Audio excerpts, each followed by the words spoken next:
கொத்மலை பிரதேச செயலகத்துக்குட்பட்ட தவலந்தென்ன வேவட்டன் தோட்ட மக்கள் டிட்வா புயலினால் ஏற்பட்ட மண் சரிவில் கடுமையாக பாதிக்கப்பட்டனர். அதனால் அங்கு வசித்து 25 குடும்பங்களைச் சேர்ந்து 108 பேர் உடனடியாக வெளியேற்றப்பட்டு வேவட்டன் பகுதியில் தற்காலிக முகாமில் தங்க வைக்கப்பட்டனர்.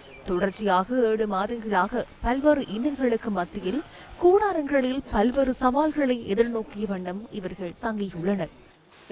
இப்போ மழை காலம்னால இதுல இந்த கூடாரங்கள்ல தங்க முடியல. ஏன்னா கீழே அடியால தண்ணி வருது. இன்னொன்று எல்லா டென்ட்டுகளும் ஒழுக தொடங்கிருச்சு. இப்போ மேற்கொண்டு எங்களுக்கு இன்னும் இதிலே இருக்க முடியாது.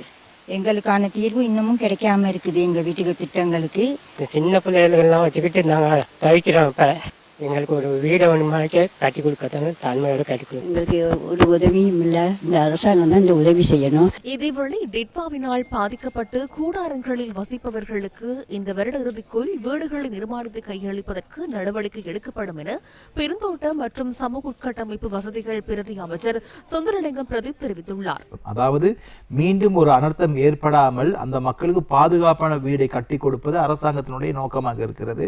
எனவே அந்த இடத்தை சரியான முறையில் ஆய்வு செய்து அந்த இடத்தை ஒதுக்குவதற்கு சில காலதாமதங்கள் ஏற்பட்டாலும் கூட நிச்சயமாக அந்த மக்களுக்கு இனி கட்டப்படுகின்ற வீடுகள் பாதுகாப்பான ஒரு சிறந்த வீடாக அமையும் என்பது எந்த விதமான மாற்று கருத்துக்கும் இடமில்லை.